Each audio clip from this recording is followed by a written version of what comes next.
Bonjour à tous, bienvenue à ce 180e briefing. On va commencer, on a retrouvé Igor et on en est très content.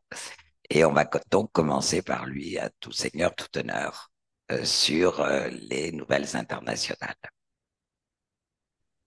Merci Anne, et donc bonjour à tous. Je suis aussi également très heureux de vous retrouver. Donc je vais commencer, une fois n'est pas coutume, par l'état des lieux de l'aide à l'Ukraine qui se poursuit malgré les difficultés dont on entend de plus en plus parler, difficultés liées à l'industrie, à la production de munitions, même à l'acheminement de munitions, puisque les routiers polonais continuent de bloquer notamment la frontière et ce qui compliquerait manifestement l'acheminement de l'aide à l'Ukraine.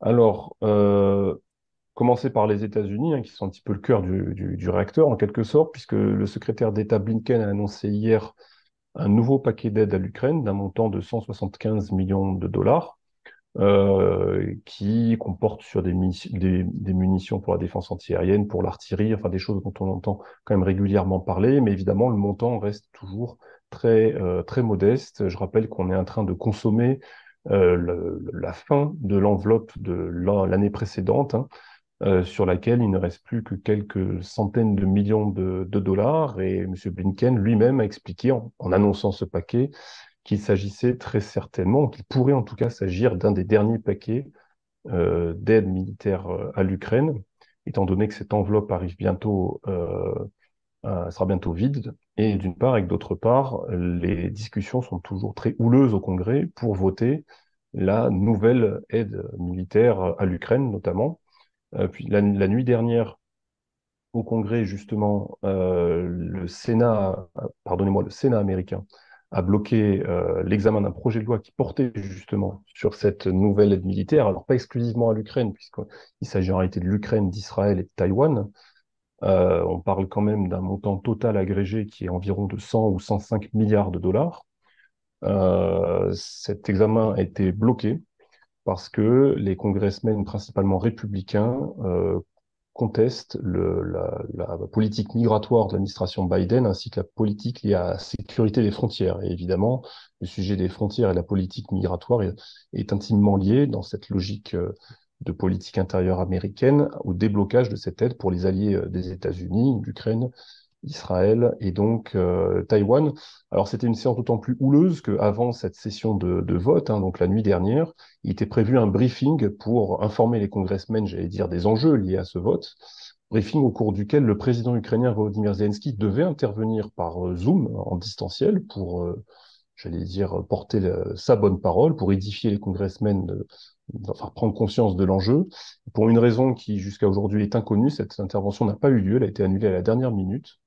Et d'autre part, une grande partie des congressmen républicains ont quitté la salle du briefing peu avant que celui-ci démarre, en réalité, notamment M. Mitt Romney, dont on se souvient de lui, en expliquant que il n'y avait aucun accord finalement sur ce vote et que la politique migratoire était parfaitement contestable et que par conséquent, il n'y avait pas lieu d'écouter ce briefing. Donc on voit que la situation est quand même extrêmement tendue, le climat est extrêmement mauvais autour de cet enjeu et de ce vote.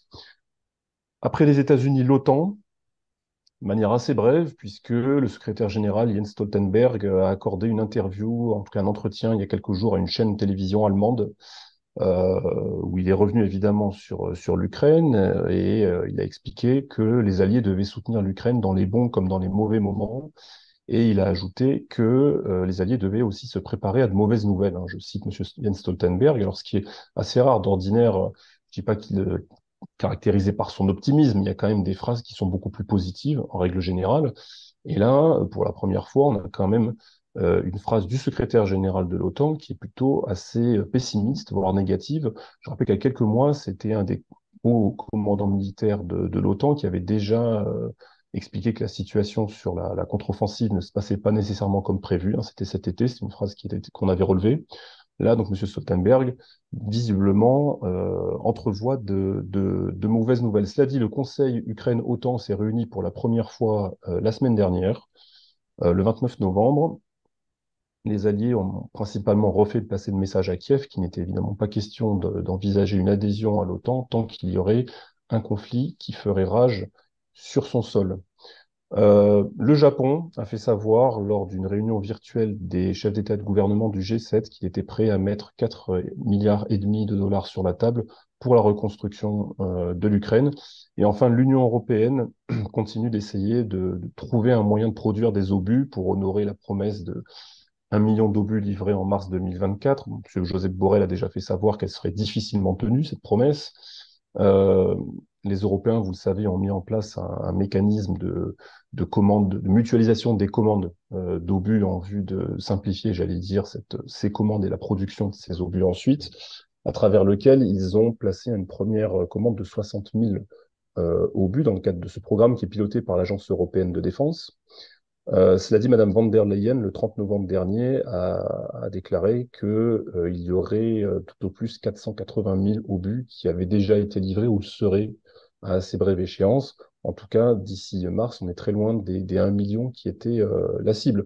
Alors, pour que vous compreniez un petit peu la perspective, j'allais dire, enfin, en tout cas, la différence d'ordre de grandeur, euh, la, la presse ukrainienne a révélé il y a quelques jours que lors des entretiens entre le chef d'état-major Zaloujny et le chef du Pentagone, M. Lloyd Austin, hein, qui s'est rendu à Kiev il y a quelques temps, j'en avais parlé dans une séance précédente, et M. Zaloujny aurait demandé à M. Lloyd Austin 17 millions d'obus et 400 milliards de dollars, équivalent en matériel et en argent, pour retrouver la souveraineté sur les frontières de 1991. 17 millions d'obus. Là, on voit que les Européens ont du mal à atteindre 500 000 obus sur un an. 17 millions d'obus, c'est ce que pourraient produire en état actuel de leur capacité tous les pays occidentaux en environ une dizaine d'années. Par conséquent, on est très loin du compte, ce qui ne veut pas dire que M. Zaloujny se trompe sur l'évaluation qu'il fait du rapport de force sur le champ de bataille. Il a probablement besoin de ces 17 millions d'obus, hein. Peut-être qu'il a besoin de plus d'ailleurs. Mais en revanche, sur les capacités de production et une fois de plus le délai de livraison, évidemment, on est très, très, très loin du compte. D'après les diverses estimations, s'il y a 2 millions d'obus qui arrivent dans les 18 prochains mois, 24 prochains mois, ce sera très bien. Et encore, il faudrait regarder ensuite la segmentation par calibre, parce qu'il y a des obus pour les tanks, il y a des obus pour l'artillerie, il y a des obus de différents calibres pour l'artillerie. Et là aussi, il y aura des priorités à accorder en fonction de si on veut d'abord servir les tanks ou si on veut d'abord servir l'artillerie. J'en viens à la visite de Vladimir Poutine dans le Golfe, qui s'est déroulée hier, une visite éclair, hein, puisque hier, le chef d'État russe s'est rendu d'abord à Abu Dhabi, où il était reçu en grande pompe, hein. Je vous invite à visionner les images qui ont été diffusées par le Kremlin, mais qui sont reprises, y compris ici en France, hein, sur les grandes chaînes d'information. On les montre, alors on les montre pas forcément in extenso, mais on montre quand même des fragments.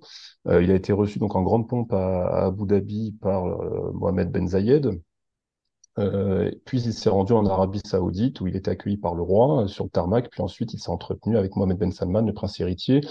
Le chef d'État russe était accompagné d'une délégation de très haut niveau, hein, puisqu'on retrouvait évidemment M. Sergei Lavrov, sans surprise. On retrouvait M. Ushakov, évidemment, sans surprise non plus. Mais il y avait également M. Novak, il y avait M. Mantourov, Mme Nabiulina, Kadyrov, le président de la Tchétchénie, qui était présent. Bref, une délégation de très haut niveau. Il a été question avec les homologues arabes du chef d'État russe de beaucoup de sujets. Il a été question d'énergie, on a parlé de pétrole, de gaz, mais aussi d'énergie nucléaire civile. On a parlé de dédollarisation, on n'a pas reparlé des BRICS, puisque ces deux États, évidemment, devraient, au 1er janvier prochain, formellement rentrer et rejoindre les BRICS.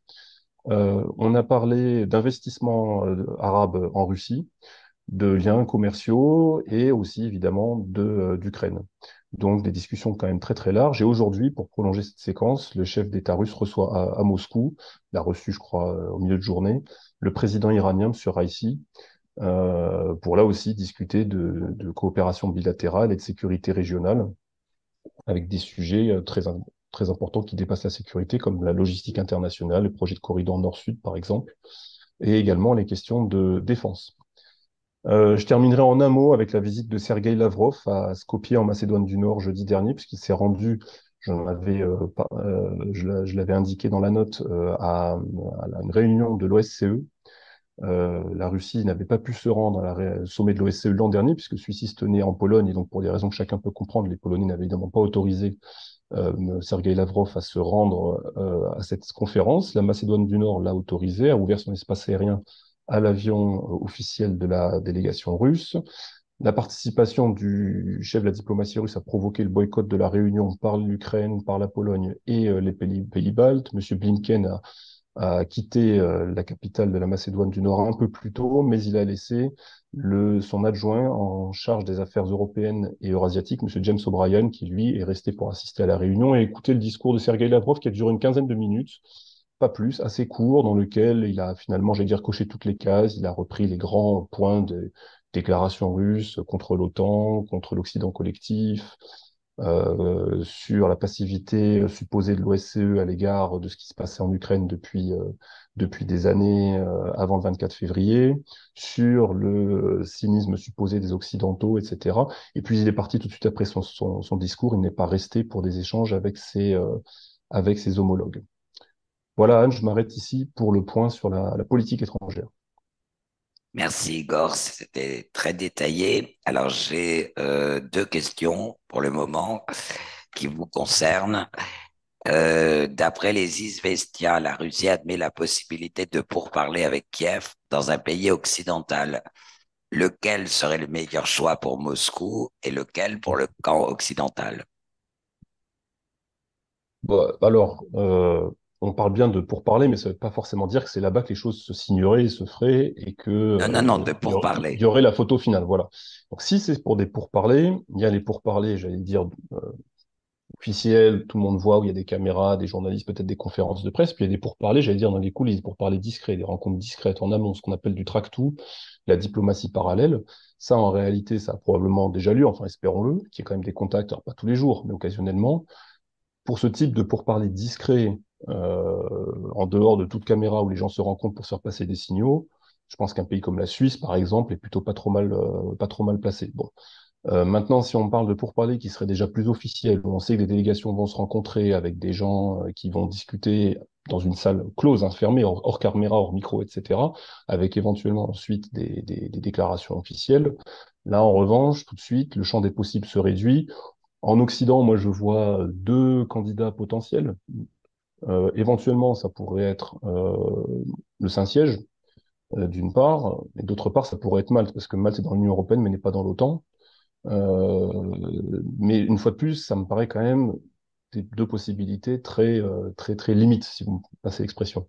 Par contre, pour ce qui est de la conclusion éventuellement voilà, de quelque chose de robuste, d'un cessez-le-feu, etc., moi j'ai du mal à imaginer que ça se fasse dans un pays occidental, pour tout vous dire. Beaucoup de mal à l'imaginer. Même un pays, je pense, comme l'Autriche ou autre, je vois qu'il y a quelqu'un qui suggère l'Autriche, j'ai du mal à l'imaginer. Je pense que pour les Russes, l'Occident maintenant, c'est pas là que ça va se faire. Même pas les Turcs. Vous répondez à la question avant qu'elle vous soit posée. Quelqu'un a écrit l'Autriche n'est pas dans l'OTAN non plus, mais vous avez déjà répondu. Puis alors une autre Ouais, question, que fait Loukachenko, le président de la Biélorussie, en Chine pour la deuxième fois en un an? il va chercher des sous. Oh non, je sais pas. Je sais pas. Bah, il y a des investissements quand même. Avant le 24 février, et je pense que ça le reste encore, la Biélorussie était quand même une destination assez privilégiée pour les investissements chinois en Europe orientale, ou j'allais dire sur le flanc occidental de la Russie, hein, selon la façon dont on se place. Et les investissements chinois étaient assez massifs pour la logistique, pour pas mal de choses. Donc, évidemment, le 24 février a rebattu les cartes, mais néanmoins que ces investissements restent toujours dans ce pays, et je pense que je pense qu'il y a des pourparlers qui sont liés tout simplement à ces questions. Merci. On verra si on a d'autres questions pour vous. En attendant, je passe la parole à Arnaud. Merci, Madame la Présidente. Quelques mots d'économie, comme d'habitude, avec une décision importante du gouvernement qui envisage de durcir les conditions d'accès au programme de prêt immobilier bonifié. L'apport initial obligatoire passerait de 20 à 30 tandis que le plafond maximum serait ramené de 12 à 6 millions de roubles pour Moscou, Saint-Pétersbourg et leur région. La question de l'accession à la propriété en Russie comme ailleurs est un sujet très sensible, surtout à la veille des élections présidentielles. La Banque centrale souhaitait réduire considérablement, voire fermer ce programme, craignant une surchauffe, voire même une pyramide de crédit. Le gouvernement, de son côté, est les promoteurs cherchent à préserver l'essentiel. Un chiffre, 40% des relocalisés, c'est-à-dire ces Russes qui ont quitté le territoire national après le 24 février 2022, seraient rentrés, d'après une agence qui est spécialisée dans l'aide à l'obtention de permis séjour à l'étranger. À recouper, mais l'ordre de grandeur semble assez crédible. Monsieur Boloyev, qui est président de la compagnie Baltica, un brasseur, a suggéré la nationalisation pure et simple de cet actif qui appartient au Danois Carlsberg et dont la gestion a été confiée provisoirement à l'État russe. Donc ça, c'est un nouveau pavé dans la mare. Enfin, quelques mots du rouble qui, de nouveau, montre des signes de faiblesse, puisque l'euro est repassé pour la mardi 4, c'est-à-dire avant-hier, au-dessus de la barre des 100 roubles pour la première fois depuis fin octobre. Cela correspond d'une part à la fin de la période fiscale, c'est-à-dire une période où les entreprises achètent du rouble pour payer leurs impôts, et par ailleurs l'affaiblissement du cours du Brent qui est passé hier sous la barre des 75 dollars le baril. Enfin, quelques mots de la politique monétaire. C'est plus qu'un sujet technique, évidemment. C'est un sujet qui a des conséquences sur l'économie réelle, sur l'activité des entrepreneurs. Il se dit que la Banque centrale de Russie pourrait à nouveau augmenter son taux directeur, qui est aujourd'hui de 15%. Il pourrait le porter à 16, voire 17. En tout cas, c'est ce que rapporte la presse russe. Ces décisions possibles, voire probables, irritent beaucoup d'acteurs économiques, donnent lieu à des critiques de Madame Nabiulina, la patronne de la Banque centrale. Certaines rumeurs, plus ou moins crédibles, peut-être malveillantes, que j'évoquais la semaine dernière, l'envoient à l'université de Moscou en tant que recteur. Mais le fait est qu'à ce stade, en tout cas, Madame Nabiulina bénéficie du soutien de Vladimir Poutine, qui reste sur des positions orthodoxes, entre guillemets, en matière macroéconomique. Et évidemment, tant que ce soutien est là, Madame Nabiulina n'a pas de souci à se faire. J'en viens aux questions politiques et de société, avec d'abord le parquet général qui a requis 19 années et demie de détention à l'encontre de M. Abizov. C'est un ancien homme d'affaires et ex-ministre du gouvernement Medvedev de 2012 à 2018. Il est poursuivi pour détournement de fonds à grande échelle. Une enquête du centre Levada qui nous apprend que 21% des Russes souhaiteraient demander à Vladimir Poutine la semaine prochaine, lors de la ligne directe du 14 décembre, quand cessera le conflit en Ukraine. Donc c'est une question qui manifestement continue d'intéresser, peut-être d'inquiéter une partie de la population de Russie. Nous avions parlé début novembre des événements de Makhatchkala, événements spectaculaires, violents, qui avaient évidemment terni l'image à la fois de la Russie et du Daghestan en particulier. On parle beaucoup lors de ces briefings, et j'en suis désolé quelque part, de politique pénale, de répression, de réquisition du parquet. Eh bien, nous avons quelques éléments sur les suites judiciaires données à ces événements. Et ces suites sont assez surprenantes au vu de ce qui se pratique dans d'autres domaines en Russie, dans le domaine politique en particulier. Que voit-on? Eh bien, 150 personnes sont en détention administrative, 94 se sont vus infliger des amendes et 42 autres effectuent des travaux d'intérêt général.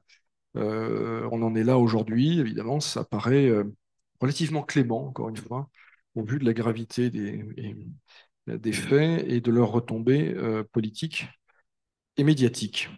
Je reviens sur le sujet de l'avortement que j'avais évoqué lors de précédents briefings et qui est un sujet qui entre dans le débat ou revient dans le débat politique à la veille des présidentielles.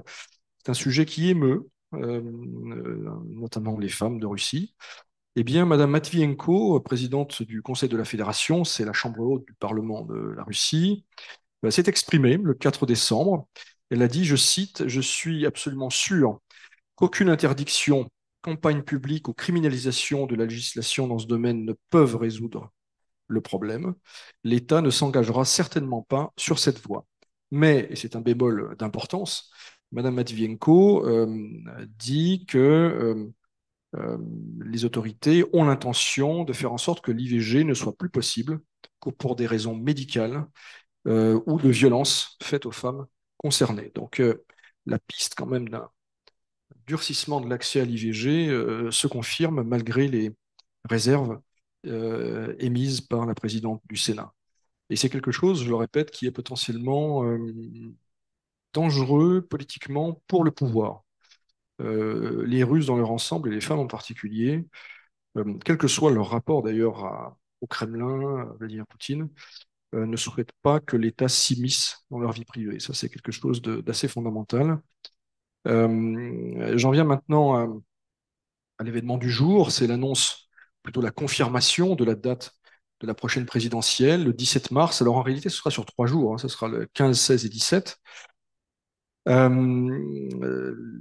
même conseil de la fédération que j'évoquais à l'instant a statué. De façon plus générale, on constate l'entrée en pré-campagne de Vladimir Poutine avec la visite lundi de l'exposition Russie au Grand Parc des Expositions de Moscou. C'est quelque chose d'assez spectaculaire, une exposition qui va durer 6 mois, qui met en valeur les réalisations des régions de Russie. Il y a eu également un déplacement dans le Caucase du Nord avec un dialogue très orchestré avec les organisations de jeunesse. Aujourd'hui, il s'est exprimé sur les questions économiques à l'occasion du forum d'investissement VTB. Et puis, sans doute, le point d'orgue, ce sera la semaine prochaine, le 14, donc avec la ligne directe. Quand le président va-t-il annoncer sa candidature? Est-ce que ce sera à cette occasion-là ou un peu plus tard? On verra. Le 17 se tiendra le congrès de Russie unie qui devrait en faire officiellement l'investir comme candidat. Cette fois-ci, apparemment, Vladimir Poutine donc, ne sera pas un candidat indépendant, mais un candidat investi par au moins un parti, Russie unie, peut-être par deux, puisqu'il se dit que Russie juste pour la vie pourrait ne pas présenter de candidat et donc soutenir également Vladimir Poutine. Voilà, cher Anne, ce que je pouvais dire aujourd'hui. Merci beaucoup. Je reviens à au chiffre que vous avez donné au pourcentage, 40% de citoyens de Russie qui seraient partis après le 24 février et qui seraient rentrés. Ça paraît beaucoup, non? Encore une fois, les responsables russes ont donné d'autres chiffres plus importants il y a quelques mois. L'un des premiers d'ailleurs à s'exprimer sur le sujet, de mémoire, c'était le service des gardes frontières. Il y avait également M. Volodine sur la foi avait donné des chiffres sur la foi de l'activation des numéros de téléphone mobile. Je crois qu'il évoquait entre 50 et 60%, ce qui pour le coup à l'époque paraissait beaucoup. Aujourd'hui, 40%, ça paraît pas invraisemblable. C'est peut-être 25, 30. Je ne pense pas que ce soit au-delà de 40, mais l'ordre de grandeur ne paraît pas fou. On a beaucoup de témoignages en fait. Chacun d'entre nous connaît des gens qui sont rentrés pour diverses raisons. La principale étant la difficulté à trouver un travail ou en tout cas à s'installer durablement à l'étranger. On a beaucoup de témoignages ou de cas dans nos entourages respectifs. Bon, la presse s'en fait l'écho aussi. Euh, il se dit que les salaires très élevés proposés actuellement à Moscou en raison de la pénurie fait rentrer des gens qui justement ont parfois des difficultés à trouver à l'étranger. Donc 40%, est-ce que ça correspond vraiment? C'est difficile à dire, mais ça ne me paraît pas une hypothèse aberrante. Et on sait depuis quand il y a ce mouvement de retour, de rentrée. Depuis plusieurs mois, il y a les difficultés, il y a aussi la crainte moindre d'une deuxième vague de mobilisation. On sait que c'est un facteur, ça avait été un facteur important de la deuxième vague, en tout cas, de départ à l'automne 2022. Il semblerait, il faut rester prudent, mais que effectivement les autorités russes n'envisagent pas ou ne soient pas à la veille, en tout cas, de deuxième vague de mobilisation. Et donc certaines personnes, évidemment, mettent un peu tout ça dans la balance. Les risques et par ailleurs les difficultés à l'étranger et les perspectives économiques en Russie étonnamment positives, en tout cas pour les personnes qui qualifications requises. Mhm. Passons à un autre domaine. On nous dit qu'il risque d'y avoir en 2024 une pénurie c'est Nornickel qui le dit, une pénurie, je retrouve pas la question, bien sûr, d'une pénurie, un déficit de palladium. Est-ce que c'est une bonne ou une mauvaise nouvelle pour la Russie? Je ne, dois admettre ne pas avoir suivi ce dossier, donc je ne me prononcerai pas sur le palladium en 2024. On peut le faire pour la prochaine fois. L'essentiel, c'est qu'il n'y ait pas de pénurie de bus palladium. Celle-là manquait, elle nous aurait manqué. Puis au moins, c'est une réponse à une question. Merci de ne pas laisser comme ça à sec face à une... Un camarade.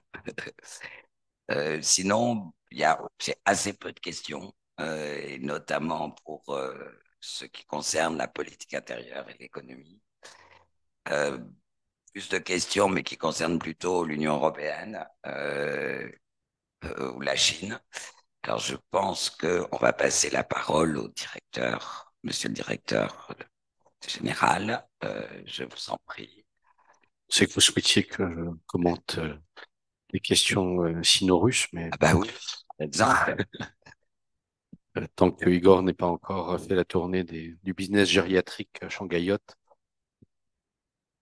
Donc, bah écoutez, qu'est-ce qu'on peut vous dire? On peut vous dire qu'on sera ravis de vous retrouver jusqu'à la toute fin de l'année pour notre briefing, donc le 14 et le 21 décembre.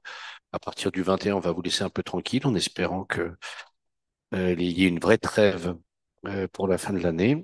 C'est ce qu'on souhaite tous, en tout cas ici. Et bah, pour le reste, j'aurai encore l'occasion de vous faire ho ho ho ici nos prochains briefings. Tenez bon, les amis. Au revoir à tous.